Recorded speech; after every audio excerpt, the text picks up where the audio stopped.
Bismillah ar-Rahman ar-Rahim. Ladies and gentlemen, very briefly about the Al-Imdaad Foundation. Perhaps you may have heard of the Al-Imdaad Foundation or not, but this is an international organization of repute. It is over 10 years old, and Alhamdulillah, with the grace of Allah Ta'ala Azza wa Jal, it has left its humanitarian footprint in over 60 countries across the globe.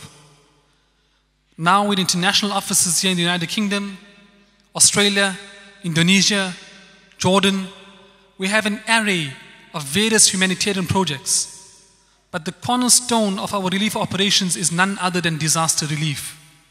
Wherever in the world, when people are in desperation, people are in need, and if it warrants a response, a humanitarian response, immediately our relief teams are mobilized and are sent through to those areas so they can make a difference, a positive difference in the lives of those who are suffering.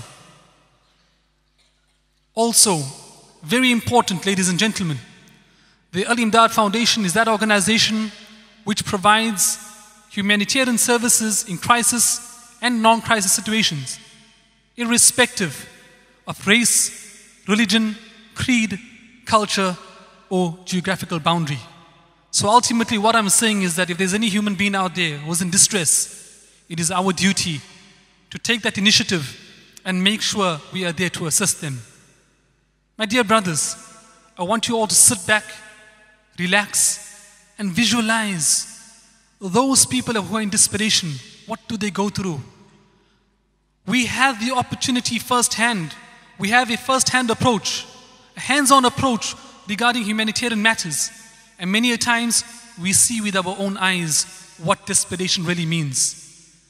Brothers here in the UK, from the Al-Imdar Foundation UK office, have been quite active in the last 2 years, visiting these various disaster areas and seeing what desperation is all about. And Alhamdulillah, I think they've done a fantastic job coming back to their home, coming back to their communities and telling you of what people are going through in different parts of the world. How people suffer, how widows and children go hungry, and how people are in so much of need of medical treatment and shelter. Ladies and gentlemen, brothers and sisters, I myself am extremely proud of the humanitarian operations of this office, the Al-Imdaad Foundation UK, and the people of Britain, United Kingdom, Blackburn, Keighley. You can be proud of your sons. You can be so proud of your sons. For indeed, Al-Imdaad Foundation UK has brought about a platform for the youth, channeling the energies of the youth towards righteous and noble causes. In the last few days with the Journey of Faith event, I was taken aback when I had seen so many youth of Blackburn come together to make this function a success. And this is exactly what we wanted from the Al-Imdaad Foundation. It was to channel the energies of the youth, to channel their energies towards the righteous path and to noble humanitarian operations. Whether it's been in the tsunami hit areas of Indonesia or recently in Syria, on the borders of Jordan and Turkey, and various other places in the world, your sons have been near the front line, discharging your funds. Very important, I'd also like to draw your focus to this. The Al-Imdaad Foundation has a two-pronged approach with regards to its humanitarian operations. First and foremost, all the laws of Sharia are adhered to, and great caution is taken as to how we discharge zakah funds. Most of you are aware how important and the different various masla masail and regulations with regards to the discharging of zakah funds. And in addition to that, the second approach is whatever we do is done in a very professional manner, in a very profound way, in an efficient and effective manner. Also, very important, we make sure that we adhere to all the rules and regulations and the laws and bylaws in the countries that the Al-Imdaad Foundation operates within. Here in the UK, the Al-Imdaad Foundation is registered by the Charities Commission. It also features on various humanitarian platforms such as Bond. It is also recognized by the United Nations and so on. Ladies and gentlemen, very simply, we want to do everything in a correct manner, in an accountable manner, in a transparent manner, and your sons of Blackburn, your sons of UK, your sons of Keighley are doing an amazing job. Alhamdulillah, the board of the Al-Imdaad Foundation is made up of youngsters. All of them are vibrant, energetic. Maulana Zubair is here, Maulana Mahmood is here. We all quite affair with Abdul Ahad, with Abdul Samad, Zubair, Humayun. Alhamdulillah, these are youngsters and they are making a positive difference. You can be proud of them. Ladies and gentlemen, I'm going to reiterate this. You can be proud of your sons. And this is a platform for the youth to channel their efforts and their energies towards righteous causes. You know, قال النبي صلى الله عليه وسلم من لم يشكر الناس لم يشكر الله. He who cannot thank man will not be able to thank Allah subhanahu wa ta'ala azza wa jal. So on this evening, I'd like to acknowledge the efforts of two people. And normally they would say, maybe you can help me with this. Old is? Come on. Old is? Yes, old is gold. It is very important for us to take the advice, the nasiha from our old folks. And there are two people here in Blackburn. That is the mother and father of Zubair and Humayun, namely Auntie Amina and Mia Mama. These two people have been behind the Al-Imdaad team from day one, encouraging them, motivating them, giving them the advice into late hours of the evening, telling them what to do and how to grow this organization so that it can reach out to even more people across the globe. So may Allah Ta'ala Azza wa Jal bless them. In addition to that, it is also the families of the Mia family from Keighley, the Mullah family here in Blackburn, and so many other families who've also put their support behind the Al-Imdaad Foundation UK. And in a matter of just 2 years, Alhamdulillah, this organization has taken massive strides. And very important, this organization, the Al-Imdaad Foundation, when it is carrying out its humanitarian operations on the ground, it is not only representing the Muslim community, not only this community of Blackburn or Keighley, it is representing the British community. It is carrying the British flag. It is carrying the British community, taking their funds, taking their donations to where it is needed most. At this juncture, we also would like to thank the Charities Commission and the British authorities for helping us facilitate our humanitarian work in various parts of the globe. May Allah Ta'ala Azza wa Jal bless each and every one of you who are part of this humanitarian cycle. Ladies and gentlemen, you are also part of this equation. Al-Imdaad Foundation is yours. It is not mine. It is yours. It belongs to each and every one of you. And we are asking you for your support to support this cause. If you cannot support it in a financial manner or in a volunteer manner, at least with your humble du'as and prayers. For indeed, this organization is helping those in need. It is extending that humanitarian hand to the hungry mouths. We had the opportunity of being in Somalia.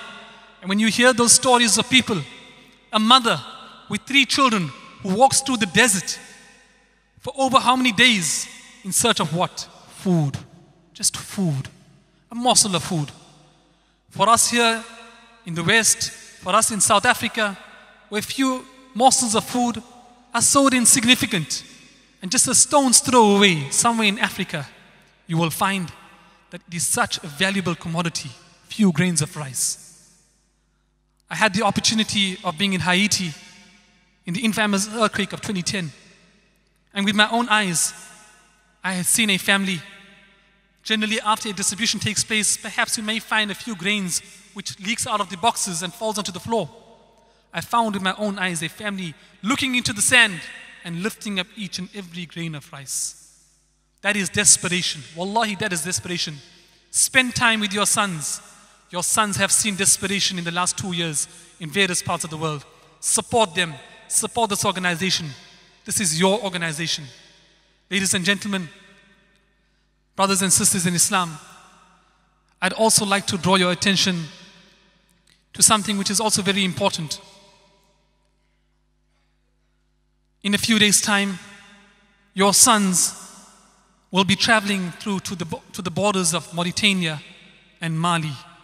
And they are going to undertake this arduous journey, an arid journey, to go to those refugee camps. It's going to take them 3 days from Mauritania through the arid desert to reach those camps. To do what? To discharge your funds to the righteous people.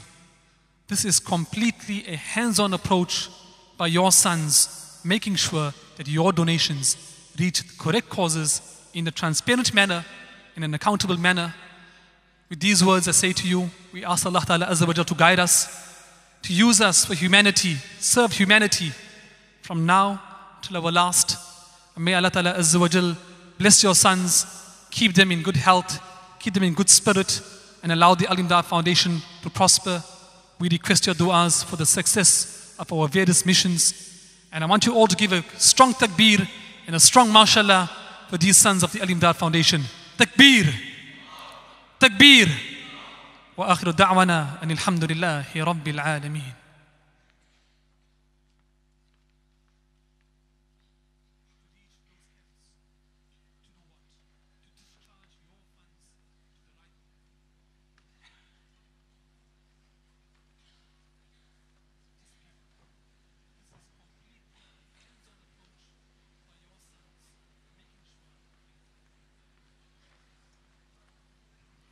Ladies and gentlemen, alhamdulillah, we have reached that point in the evening, that point in time in the evening, where we will have our keynote speaker, none other than Mufti Ismail Menk. It gives me great honor and privilege to introduce to you a scholar of note, an alim of note, one who has also touched my heart. He's a person who was born in Zimbabwe. He completed the memorization of the Holy Quran Kareem at a very tender age. Thereafter, at the feet of his father, he began the alim course, and alhamdulillah, once he completed the alim course, he traveled to India, which has also been a seat of knowledge for Islam, and he completed his iftah course in a place called Kantaria. Thereafter, Mufti Ismail Menk traveled through to Madinat al-Munawwarah, where he had further undertaken various studies in Sharia, etc. My brothers and sisters, Mufti Ismail Menk is a scholar, he's an alim who has spoken the language of the youth.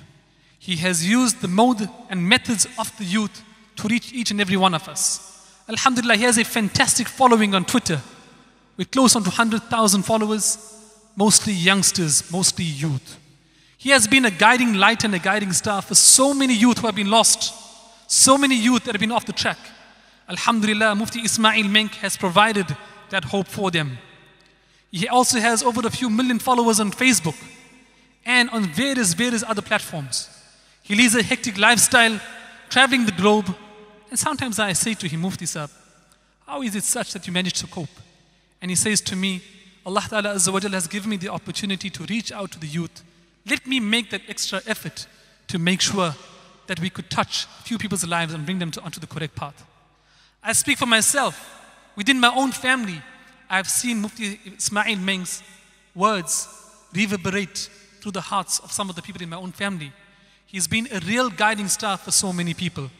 Alhamdulillah, presently, he's also teaching at a tertiary institution in Zimbabwe. Over and above that, he is involved in so many various parts of deen, serving deen in so many different ways. He's asked me not to speak a bit too much about who he is, but alhamdulillah, he's a person with a very humble character, a very worthy character. His father is also an alim of note, and alhamdulillah, various illustrious scholars and illustrious alims had also visited their shores and spent time within their company in Zimbabwe. None other than Mufti Maulana Masula Rahmatullah Alayhi, Hazrat Sheikh Zakaria Rahmatullah Alayhi. These are some of the scholars that visited their home in Zimbabwe and spent time with them. So this is a family, a very noble family with a very good lineage. His brother is also an alim. Many of his nephews are also ulama. So he comes from a family of knowledge. And my brothers and sisters, he has used the social media to reach out to myself and to so many other youth across the globe. It is unbelievable what Mufti Ismail Menk has achieved when it has come to speaking the language of the youth in their manner, in their mode, and bringing them to the correct path. My brothers and sisters, it is a truly an honor to have Mufti Ismail Menk with us here at this Journey of Faith event 2013. Without further ado, I'll call upon my beloved brother, Mufti Ismail bin Musa Menk.